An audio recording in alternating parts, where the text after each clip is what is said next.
1999. कारगिल की बर्फीली पहाड़ियों में कुछ ऐसा हो रहा था जिसकी भनक भारत को बहुत देर से लगी।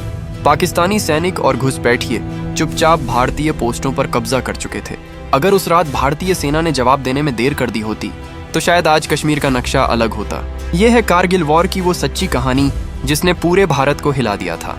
1999 की गर्मियां कश्मीर की ऊंची पहाड़ियों पर अभी भी बर्फ जमी हुई थी। भारतीय सैनिक धीरे धीरे अपनी कुछ पोस्टों पर वापस लौट रहे थे। हर साल सर्दियों में कई पोस्ट खाली कर दी जाती थी क्योंकि वहां रहना लगभग नामुमकिन होता था, लेकिन इस बार कुछ अलग था।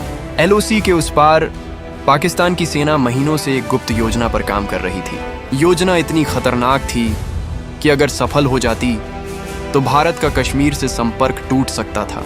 रात के अंधेरे में पाकिस्तानी सैनिक और घुसपैठिए चुपचाप भारतीय सीमा के अंदर दाखिल होने लगे। उन्होंने ऊंची पहाड़ियों पर कब्जा करना शुरू कर दिया। ऊपर से देखने पर सब शांत दिखाई देता था, लेकिन उन बर्फीली चट्टानों के पीछे युद्ध शुरू हो चुका था। मई 1999, एक स्थानीय चरवाहा पहाड़ों में अपने जानवर ढूंढ रहा था। तभी उसने दूर कुछ अजीब हरकत देखी। पहले उसे लगा शायद भारतीय सैनिक होंगे, लेकिन फिर उसने हथियार देखे और समझ गया कुछ बहुत गलत हो रहा है। उस सूचना के बाद भारतीय सेना ने पेट्रोलिंग टीम भेजी, लेकिन जो उन्होंने देखा उसने सबको चौंका दिया। दुश्मन सिर्फ घुसपैठ नहीं कर रहा था, वो पहाड़ियों पर पूरी तरह कब्जा जमा चुका था। और सबसे डरावनी बात, उन्होंने ऐसी ऊंचाइयां पकड़ ली थीं जहां से वो सीधे भारत की सबसे महत्वपूर्ण सड़क पर हमला कर सकते थे। ये वही सड़क थी जो श्रीनगर को लेह से जोड़ती थी। अगर ये रास्ता बंद हो जाता तो लद्दाख तक सेना और जरूरी सामान पहुंचाना लगभग असंभव हो जाता। भारत के लिए ये सिर्फ घुसपैठ नहीं थी, ये कश्मीर को काटने की कोशिश थी। इसके बाद शुरू हुआ ऑपरेशन विजय। भारतीय सेना को अब उन पहाड़ियों को वापस लेना था, लेकिन समस्या ये थी कि दुश्मन ऊपर था और भारतीय सैनिक नीचे। ऊपर बैठे दुश्मन को हर फायदा था, ठंड, ऊंचाई, मशीन गन सब उनके साथ थे। भारतीय जवानों को सीधी चढ़ाई करते हुए हमला करना पड़ा। कई सैनिक रास्ते में ही शहीद हो गए, लेकिन सेना पीछे नहीं हटी। रात के अंधेरे में बर्फीली हवाओं के बीच भारतीय सैनिक चट्टानों से चिपककर धीरे धीरे ऊपर बढ़ते रहे। हर कदम पर मौत थी, फिर भी वो आगे बढ़ते गए। टाइगर हिल कारगिल युद्ध की सबसे खतरनाक चोटियों में से एक। अगर ये दुश्मन के पास रहती तो पूरा इलाका उनके कंट्रोल में जा सकता था।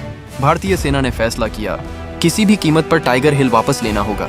कई दिनों तक गोलाबारी होती रही।